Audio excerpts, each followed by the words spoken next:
오늘 시간에는 신부 시리즈 21번째 시간이자 아가서 강의 11번째 시간입니다. 술람미 여인 어여쁜 자에서 흠이 없는 신부가 되다라는 제목으로 함께 말씀의 은혜를 나누기를 원합니다.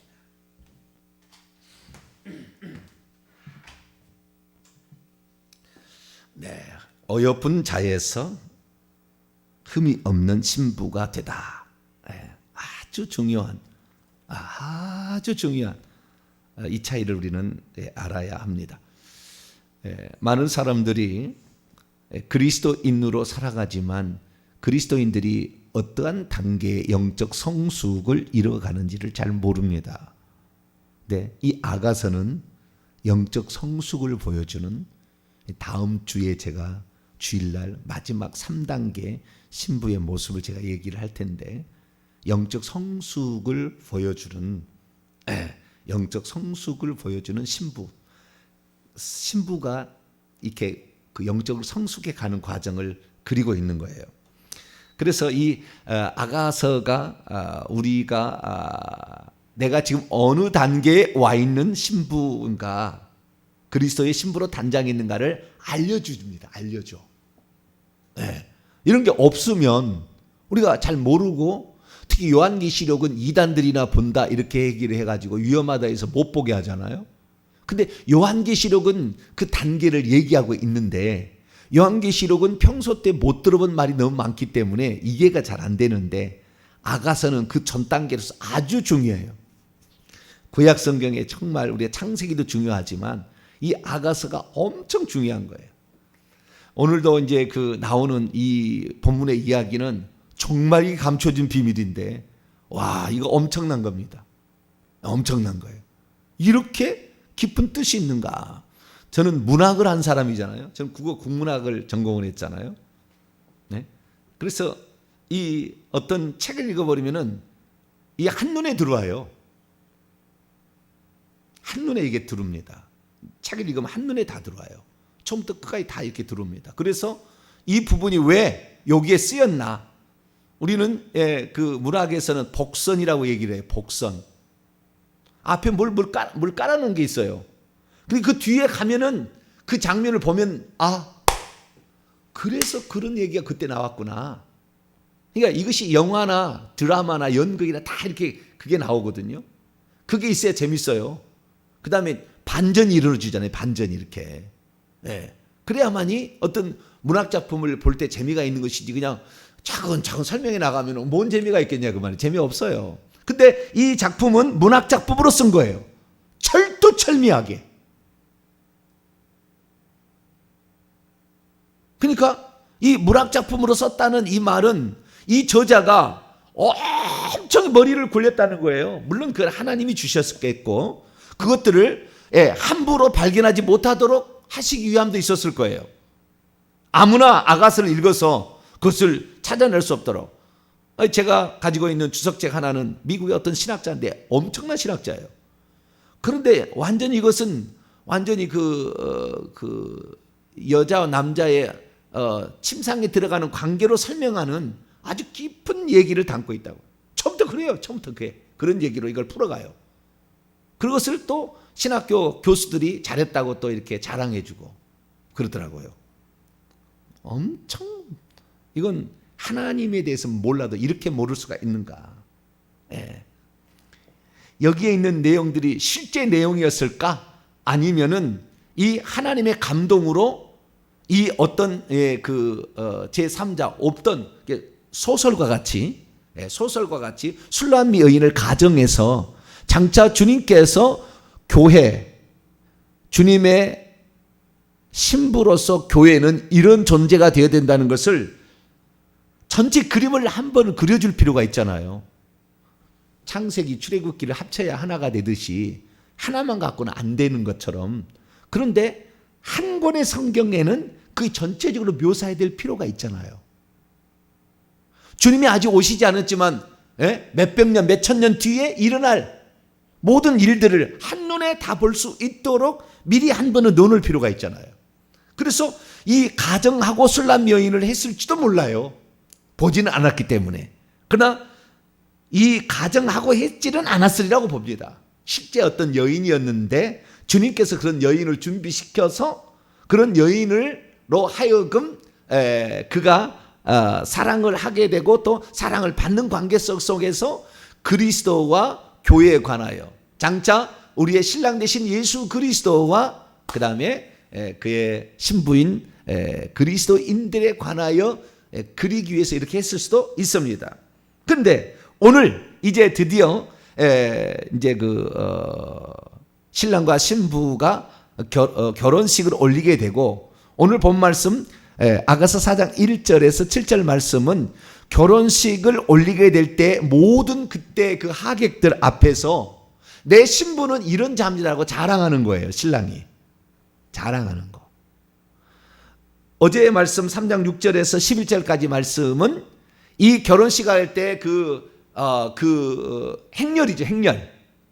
결혼식 할 때 여기 가장 중요해. 처음에 신랑 신부가 입장할 때 이때 가장 중요해. 그때 그 화려함과 그 영광스러움을 어제 구경꾼의 입장에서 어제 이제 설명을 해줬고 이제는 신랑이 그 신부고 내 신부는 이렇게 멋진 여성입니다 라고 이제 자랑을 하는, 그래서 총 7가지 그의 눈부터 유방까지 이렇게 해가지고 7가지 사실을 얘기를 해요.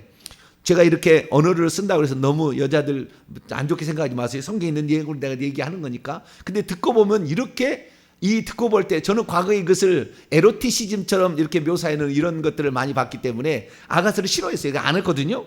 근데 지금 와서 보니까 이것은 너무나 영광스러움으로 다가와요. 지금은 거룩한 영광스러움으로. 그러니까 나중에 다 이해를 할 거예요. 이 여자의 가슴의 문제는 다음 주일에 설교에 나와요. 아주 중요한 그 핵심이 또 거기에 들었어요.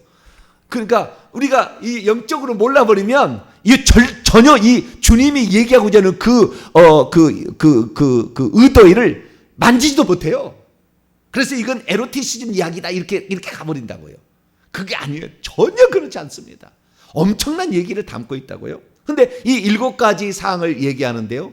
이 아가서에 나오는 모든 숫자들도 그냥 숫자가 아니에요. 그냥 숫자가 아니에요.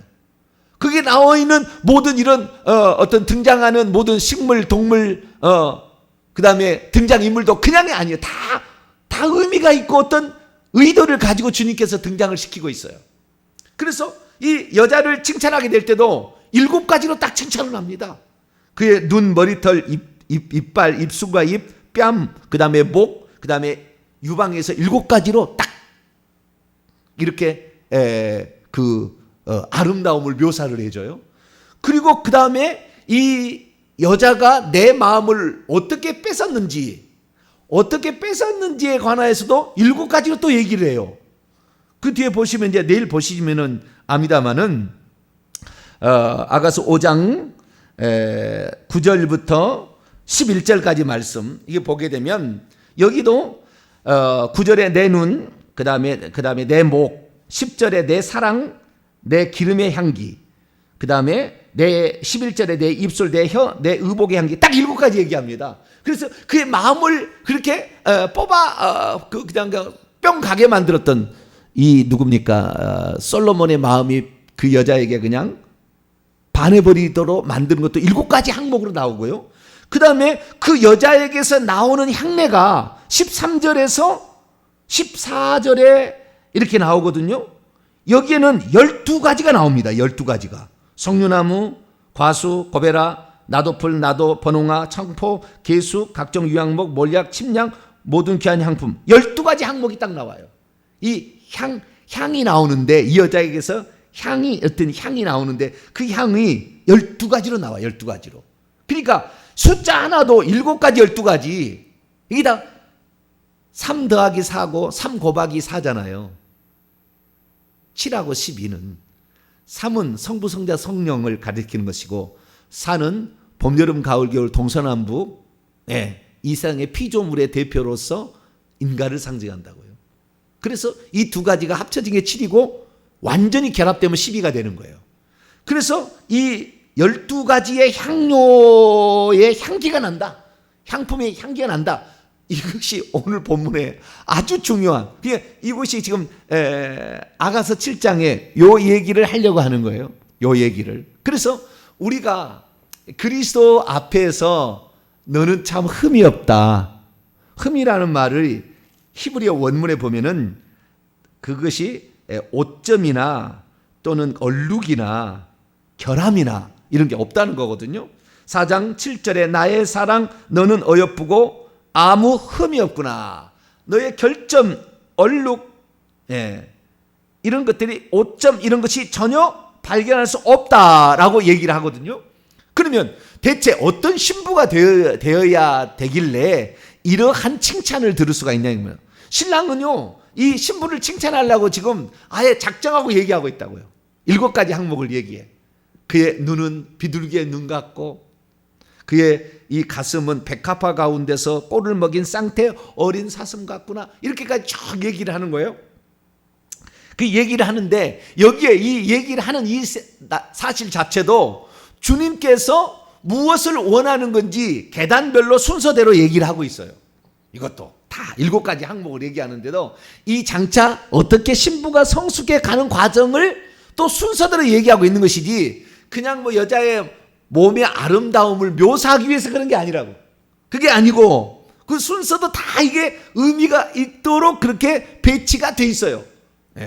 그래서 오늘 이 시간에 이제 말씀을 제가 이렇게 증거를 하게 될 텐데, 우리가 4장 1절에서 4장 7절까지가 이 간단합니다만은 1절하고 7절하고는 천양지차 차이가 나요. 1절은 뭐냐? 내 사랑 너는 어여쁘고 어여쁘다. 어여쁘다가 2번 나왔으니까 두 번째는 심히 어여쁘다 그 말이에요. 어여쁘대요. 예쁘대요. 예뻐. 사랑스럽고 예뻐요. 아름답다 그거예요.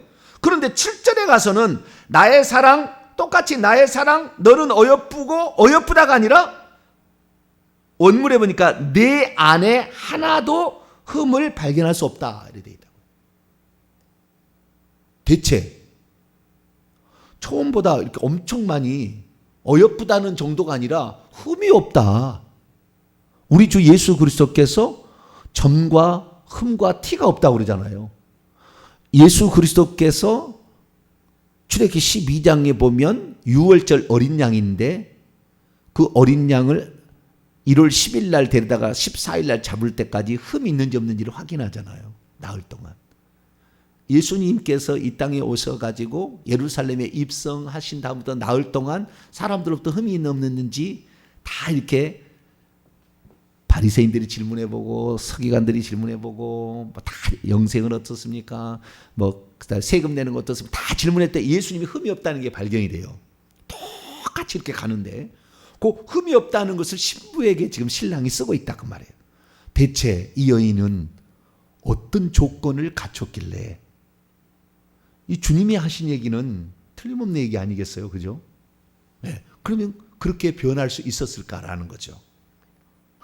그래서 오늘 제가 이 말씀을 드릴 테니까 이 말씀을 통하여서 우리가 어떤 사람이 되어야겠는가라는 것을 한번 생각해 보시고 가시면 좋을 것 같습니다. 자, 오늘 본문 말씀에는 신랑이 이제 그 연회장에서 결혼식장에서 이제 신부를 내 신부는 이렇게 아름다운 여성입니다라고 소개를 하는 신랑의 자랑입니다. 신랑의 자랑을 하는 거예요. 그 자랑을 하는데 이 자랑의 모습을 요약을 해보게 되면 이 신부의 모습은 어떤 모습이냐면 1절하고 3절을 보면 너울을 쓰고 있어요. 너울을 쓰고 있습니다. 꼭 리브가가 이삭을 딱 만났을 때 그때 면사포를 딱 쓰잖아요. 그 늙은 종에게 따라와 가지고 저분 이삭이다, 자기 남편 된다는 게 너울을 딱 쓰잖아요. 그래서 결혼식 할 때만 이스라엘은 너울을 딱 씁니다. 그러면은 왜 너울을 쓰느냐? 머리가 원래 이 머리로 아담의 말을 따라갔어야 되는데 마귀의 말을 따라갔잖아요. 그래가지고 죄를 지었기 때문에 너울을 씁니다. 그러면은 이제 신랑이 와가지고 결혼 첫날 밤에 그때 불을 탁 끈 다음에 너울을 딱 이렇게 벗기는 거예요. 그래서 너는 이제 내 제대로 된 남편을 만났다니, 마귀 안 만나고 뱀 안 만나고 이제 너의 남편이다라는 것을 하기 위해서, 그래서 남자가 이게 의식이 있는 거예요. 이렇게 너울을 이렇게 딱 이렇게 해줘야 되는 거예요. 예. 그래서 너울을 쓰고 있었기 때문에 이것이 야곱도 레아인지 라헬인지 잘 몰랐어요. 아무래도 남매지간이니까 닮았을 거 아니에요. 그렇죠? 예. 잘 몰랐던 거예요. 그래서 불 꺼버리고 너울이니까 잘 모르니까 아침에 일어나보니까 레아였다, 막 이런 거잖아요. 예. 그러듯이 이 너울을 쓰고 있습니다. 너울을 쓰고 있다는 것은 나의 이제 머리는 내가 아니고 내 생각과 내 삶은 이제 당신이 나를 주관하시는 것이 내 삶입니다 라고 너울을 쓰고 있어요. 예. 두 번째 이 신부의 모습을 살펴보게 되면 4절을 읽어보게 되면 목에 많은 보석들로 단장을 하고 있는데 방패 다윗의 망대처럼 목이 생겼어요. 이게 망대가 목이 여자들은 목이 길어야 예쁩니다. 목이 달라붙으면 덜 예뻐요. 근데 이 여자는 목이 망대처럼 길대요. 네, 길어. 목이 길어요. 목이 길어. 목이 긴 게 사슴인데 목이 길어. 근데 그 목에 방패 1000개를 달린 것처럼 이 못이 달렸대요. 이게 뭐요? 이게 목걸이. 수많은 이 보석들로 단장되어 있는 그 모습을 상징하는 것인데, 왜 다윗의 망대로 얘기했는지 좀 이따, 방패라고 얘기했는지 그것은 좀 이따 얘기하고요. 그렇게 해서 목걸이를 하고 있다라는 사실을 알 수가 있고요. 11절에 넘어가게 되면 11절에 내 옷의 향기는 얘기하므로 그 옷에 12가지의 향품이 그 여자에게서 냄새가 납니다. 뿌려져 가지고. 그 에스더가 12달을 몰약과 뭐 이런 것으로 자기 몸을 단장해서 아수에르 왕에 가가지고 선택을 받잖아요. 그러듯이 이 여자가 그 옷에도 향료를 뿌리는데, 이 옷도 세마포 옷이에요. 신부의 흰 옷입니다. 이때 당시에 흰 옷을 입고 있고, 그 다음에 이 3절 말씀을 3절이 아니라 3장 6절의 말씀을 보면 이 여자가 이 바알 하몬에 있는 자기의 친정집에서부터 올라올 때 몰약과 유향과 여러 가지 향품으로 향을 풍기면서 온다고 그랬죠.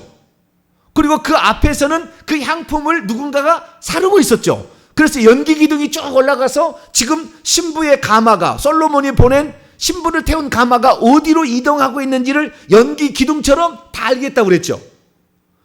이 여자가 이미 이런 향품들로 다 단장이 되어 있어요. 그것이 12가지 향품이래요. 그것도 의미가 있어요. 나중에 또 12가지 향품 또 얘기를 할게요. 그것도 의미가 있어요. 12가지 향품으로 이렇게 단장을 해서 왔는데, 이 여자의 결국에 이 모습을 우리가 살펴보게 될 때에 우리가 알아야 될 것은 12가지 향품 중에서 대표가 몰약과 유향이라는 거예요. 몰약과 유향.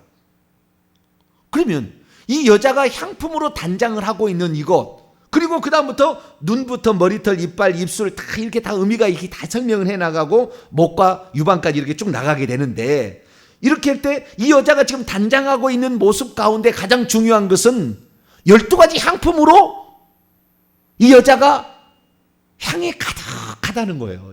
여자의 아름다움은 향수에 있어요. 어디에 있다고요? 향수에. 그 여자 옆에 가면은 풍기듯 안 풍기듯 그런 향기가 쫙 이렇게 날 때 그 여자의 그 아름다움이 거기에 느껴지죠. 남자들도 향수를 이렇게 좋은 걸 뿌리면 여자들이 뿅 간다고 그러던데. 그래서 비싼 향유를 쓴대요. 비싼 향유를. 근데 그때 당시에 가장 비싼 향유가, 몰약이나 유향은 그날에 나지 않은 것입니다. 다 인도산 멀리서 온 거예요. 다 향품인데 비싼 것들입니다. 그런데 복선이 처음부터 깔립니다. 복선이 처음부터 깔려요. 자, 1장에 넘어갑시다. 이 솔로몬을 만나는데, 솔로몬은 처음에 그 왕이 큰 그 텐트를 치고 거기에다가 식탁을 그 포도원에다가 만들었다 했잖아요. 그것이 1장 12절 13절인데 완전히 처음부터 복선이에요. 엔게디 포도원의 고비라도 완전 복선이에요. 나중에 나오는데 12절 13절 보면 왕이 둥그런 식탁, 이게 먹는 음식이에요. 침상이 아니에요. 왕이 둥그런 식탁에 앉았을 때 나의 나드 한 옥합, 마가복음 14장에 나오는 베다니 문둥이 시몬의 집에 있을 때에 예수님에게 나드 한 옥합을 깨뜨려서 머리부터 발에까지 부었던 그 여인 있잖아요. 나드입니다. 그 똑같은 나드 기름의 향기를 뿜어내고 있을 때, 왕이 식탁에 초대했을 때, 왕이 식탁, 이게 장차 그 결혼 연회장에 갔을 때에 어떻게 할 것임이 미리 여기 암시가 딱 되어 있는 거예요. 그래서 나드 향유가 이게 딱 난다는 거예요. 그 다음에 13절, 나의 사랑하는 자는 내 품 가운데는 몰락향 주머니요. 이 품이란 말이 원문에 보면은요, 유방입니다. 유방. 원문에 유방인데 품이라고 돼 있어요. 원문에 유방입니다. 유방 가운데에 요 둘 사이에 뭐가 있냐면은 몰약 향낭이 있어요. 몰약 주머니가 있어요. 몰약이. 여기에가. 몰약 주머니 있어서 이 몰약에서도 은은하게 향기가 나는 거예요. 여인의 향기가 나는 거예요. 영이의 향기가 나는 거예요. 그래서 이 여자의 그 아름다움이 어떻게 표현되냐면은, 자, 4장 6절에 어마어마한 말이 나오는 거예요. 이게 나는 이 말이 무슨 말인지 정말 몰랐어요. 정말 몰랐어요. 이 고민을 너무 많이 했어요, 제가. 근데 이게 다 풀려지게 제가 깜짝 놀랐어요. 주여, 세상에 이런 깊은 뜻을 복선을 깔고 이렇게 여기까지 이것 때문에 지금까지 얘기를 했군요. 이것 때문에. 그리고 이것 다음에 또 나와요. 이게 몰약이라는 말이 또 나와요. 그래서 이 몰약의 의미가 뭔지를 이게 복선이 돼 깔아 놓으셨군요. 이제 알게 됐어요. 자, 4장 6절 한번 읽어봅니다. 4장 6절은 지금 어떤 사람은 이것을 신랑이 신부에게 얘기한 거다. 4장 1절부터 7절까지 얘기한 거라는데 6절을 보시게 되면은 단락 표시가 따로 있죠. 그렇죠. 1절부터 시작해서 5절까지 끝나고 6절에 단락 표시가 있고 7절도 단락 표시가 있죠. 이게 장면이 바뀌는 거예요. 다시 말해서 다른 사람이 등장하는 거니까 이것은 신부가 하는 얘기예요. 6절은 신부 하는 얘기 있습니다. 시작. 날이 저물고 그림자가 사라지기 전에 내가 몰약산과 유황의 작은 산으로 가리라.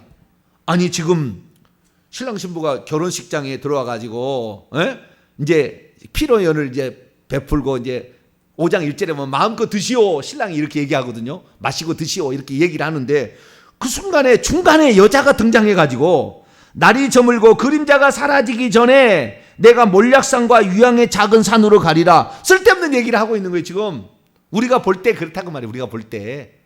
근데 쓸데없는 말이 들어갈 리가 없잖아요. 날이 저물고라는 것은 결혼식 날이 저물기 전에, 그림자가 사라지기 전에, 햇빛이 없어지면 그림자가 사라지는 거잖아요. 그럴 때 내가 몰약산과 유황의 작은 산으로, 왜 이 여인이 몰약산, 유황의 작은 산으로 간다고 얘기를 했을까라는 거예요. 왜 얘기를 했을까? 근데 날이 저물고 그림자가 사라지기라는 말이 한 번 더 나와요. 이전에 나왔는데 날이 저물고 그림자가 사라지기 전에 그 말이 나와요. 어느 때 나오면은 결혼하기 전에 2장 17절을 보면 연애할 때 나와요. 연애할 때 청혼을 딱 받는 그때에 하는 얘기가 내 사랑하는 자야. 이 여자가 남자에게 얘기하는 거죠. 승낙, 결혼 청혼에 대한 승낙을 하면서 날이 저물고 그림자가 사라지기 전에 똑같은 얘기를 하죠. 나에게 돌아와서 베데르산의 노래와 어린 사슴 같이 펄쩍펄쩍 뛰어서 그 신부를 구경하러 보고 싶어 왔던 그런 것처럼 제가 서울에서 저기 밑에까지 프라이드를 타고 4시간을 한 걸음처럼 달려간 것처럼 이렇게 나에게 돌아와다오 이렇게 얘기를 하거든요. 그런데 여기 보니까 4장 6절도 그렇게 얘기한다고 말이에요. 그래서 제가 왜 이 여자가 몰약산과 유황의 작은 산으로 간다고 그랬지? 지금 이 여자가 처음에 신랑을 반하게 만들었던 두 가지가 나도 향품과 그 다음에 몰약이었잖아요. 나도 향품을 뿌리고 있었고 몰약 향 주머니를 가지고 있었잖아요. 그래서 신랑을 반하게 만드는 거예요. 신랑이 반했다는 거예요. 그리고 결혼식 하는 날 그 고향에서부터 출발할 때도 몰약과 유향과 여러 가지 향품들을 가지고 향내를 풍기며 왔다고 그랬잖아요. 그런데 여기에서 몰약산과 유향의 작은 산으로 왜 가리라 했느냐? 이게 5장에 가야만이 비로소 답이 나와요. 5장에 보면은 5절을 보세요. 5장 5절. 신랑이 어느 날 밤니스를 맞고 왔어요. 밤니스를 맞고 너무 늦게 왔다고 옷을 벗었으니 어찌 내가 나가겠으며 뭐 발을 먼지가 묻는데 왜 나가겠냐고 안 나가. 즉각 반응을 안 해가지고 어떻게 됐냐면은 4절에 보니까 문틈으로 그의 손이 이렇게 딱 보였어요. 그래서 문고리를 딱 잡았어요. 그런데 문을 못 열었습니다. 5절 보니까 그래서 내가 일어나서 마음이 움직여서 내가 일어나 내 사랑하는 자여 문을 열었어요. 그 문고리를 잡고 문을 딱 열었더니 몰약이 내 손에서 몰약의 즙이 내 손가락에서 문빗장처럼 떨어지고 있어요. 그러면 이 몰약은 신랑이 묻혀놓은 것입니까? 신부의 손에서 떨어지는 겁니까?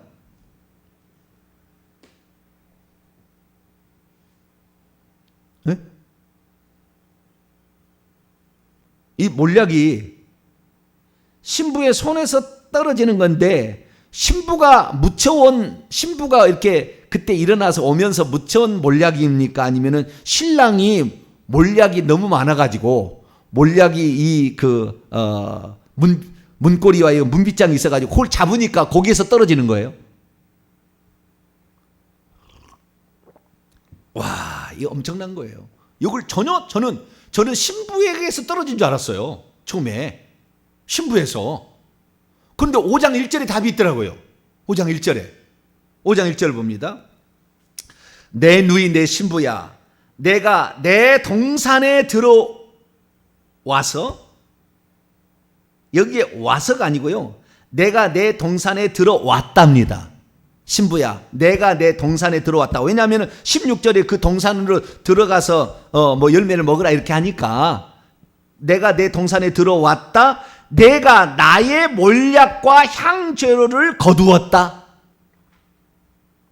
이 동산이 어떤 동산이냐면은 사과나무도 있는 동산이고, 이 동산이 사과나무가 있는 동산이고, 이 동산에는 각종 향료가 재배되는 그런 동산이에요.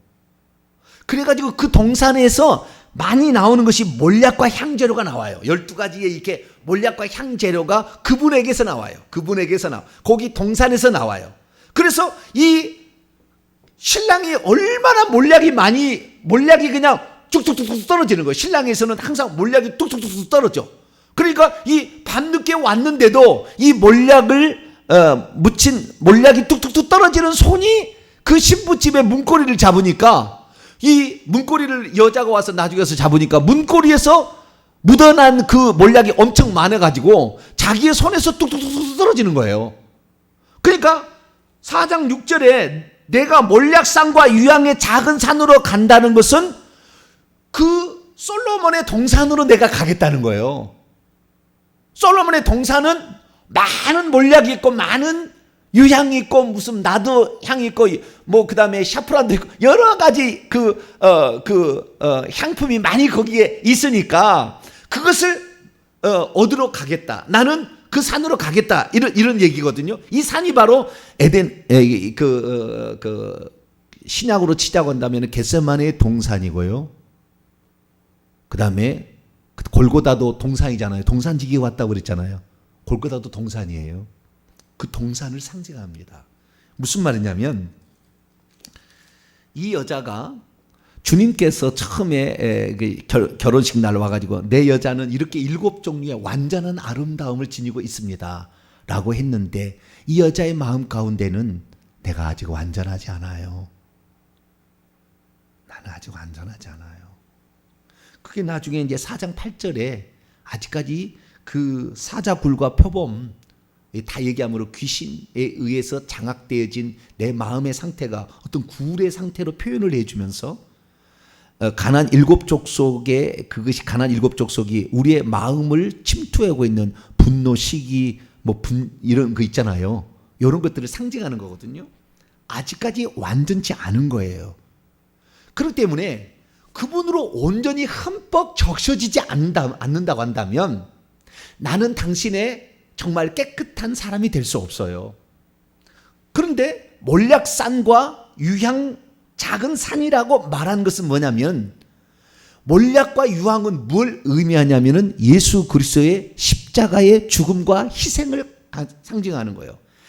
그 나드는 기도를, 겟세마네 동사의 기도, 땀 흘린 기도를 가리키는 거예요. 기도와 그 다음에 희생을 통하여서 그동안에는 이 여자가 슬쩍씩 주님이 좋아하는 것이 뭔지를 알았어요. 그래서 내 인생이 주님께 온전히 주님의 사람이 되려면 내게서 몰약이 향이 나가야 돼. 내 손에서 몰약이 뚝뚝뚝 떨어져야 되고 내 속에서 향이 이렇게 나가야 되는 거예요. 나가야 되는데 아직 그러지를 못한 거야. 아직 그러지를 못하고 조금씩만 가지고 있었어요. 그것도 주님 보시기에 예뻤던 거예요. 그래서 그 여자를 사랑하게 된 거예요. 근데 그것은 뭐냐? 몰약이나 나도에는 기도와 그 다음에 그분의 희생의 죽음이에요. 꼭 고베라 송이하고 똑같은 거예요. 그분이 어떻게 죽을 것인지를 미리 그 죽음에 대해서 이게 말하는 겁니다. 그래서 그런 것들이 없이 내가 당신의 난 아내가 된다는 거, 하나가 된다는 것은 아직 부족합니다. 내가 몰약산으로 가고 그 다음에 유향의 작은 산으로 가서 완전히 당신의 것으로 내가 다 적셔져서 내 몸에서도 뚝뚝뚝뚝 거기 떨어지면 그때 당신과 나하고는 하나가 될 수 있습니다 라고 그전에 안 가고 싶어했어요. 왜? 그 몰약산은 죽음의 산이거든요. 자기를 죽여야 되거든. 완전히 내 뜻대로 마옵시고 아버지의 뜻대로 되는 거예요. 그래서 완전히 하나님의 뜻대로, 신랑의 뜻대로 완전히 적셔져야 되는 그것이거든요. 근데 그전에는 그렇게 그것을 안 가고 슬쩍이 묻히기만 왔어요. 묻히기만 했는데 이제는 거기에서 흠뻑 적시겠다는 거예요. 그 잠근 동산에 들어가서 거기서, 그래서 12가지 네개에서, 그래서 이 얘기를 4장 6절을 한 다음에 나중에 뒤에 보니까 12가지 향내가 그녀에서 나온다 얘기한 것은 완전히 나는 당신을 위해서 내 목숨을 바치겠습니다 하고 결단을 하는 거예요. 그 순간에 이 여자가. 제가 잠깐만 그림을 보여드리겠는데요. 저는 몰약하고 유황이 완전히 다른 의미나 다른 것인 줄 알았어요. 근데 여러분 눈으로 보세요. 몰약, 모루와 유황, 레보나는 거의 똑같아요. 노란색에 약간 불구스름한 게 좀 많은 것이 몰약이고, 노란색이 조금 더 많다고 하는 게 유황이잖아요. 그죠? 근데 여러분 놀라지 마세요. 이게 다 의미가 있는 거예요. 왜 이 얘기를 꺼냈는지. 몰약은 몰약나무에서 나와요. 몰약나무에 상처를 내면 송진처럼 진액이 거기 나오는 건데, 이것을 떼다가 말리면 오른쪽이 되는 거예요. 이게 몰약이에요. 근데 유황은 어떠냐? 유황도 똑같아요. 나무가 있어요. 똑같은. 그건 몰약나무에서 나오는 것이고, 유향나무가 있는데 그 유향나무에 상처를 내면 또 거기서 진액이 흘러나와요. 진액이 흘러나온 것을 말리면 오른쪽 것이 되는 겁니다. 그래서 이스라엘에 향품을 파는 향품을 파는 가게에 들어가게 되면 왼쪽에 가게에 진설해 놓은 거예요. 그 오른쪽에 보면은 유향이고 왼쪽에 노란색이 더 많은 것은 유향이고 약간 빨간색이 조금 더 많은 것은 미르, 이렇게 몰약이라고 돼, 영어로 보면 미르 써 있고요. 저 위에 빨간 것은 샤론의 장미예요.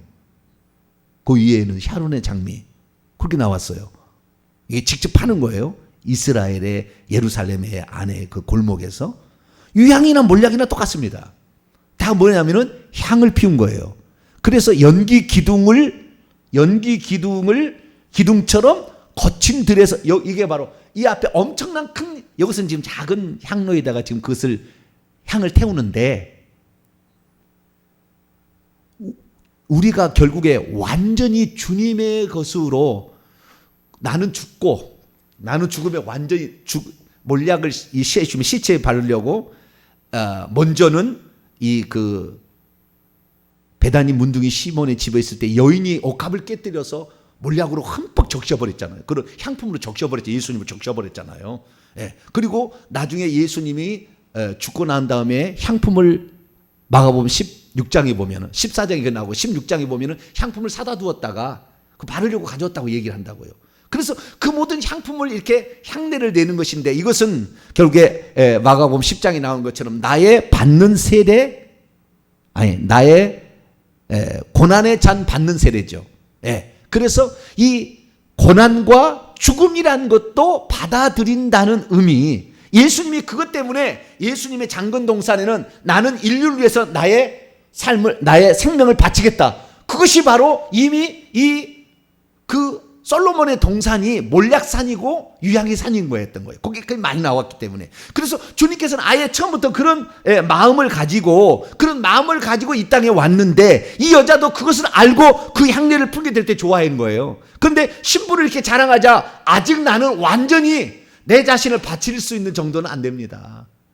내가 오늘 해가 지기 전에 몰약산에 가서 예수님이 해가 지기 전에 십자가에 죽어서 자신을 바쳤던 것처럼, 내가 해가 지기 전에, 그림자가 오기 전에 내가 가서 몰약산에 갈 겁니다 라는 것은 나를 이제는 완전히 버리고 너울만 써서 머리만 버린 것이 아니라 내 속에서 완전히 그리스도의 향기가, 그리스도의 삶이 그대로 내 삶에 나타나도록 나를 온전히 당신 것처럼 내가 흠뻑 적시겠습니다 라고 결단을 하니까, 이제 너에게는 내 사랑 어여쁜 자야, 너에게 흠이 하나도 없다, 이렇게 얘기를 한 거예요.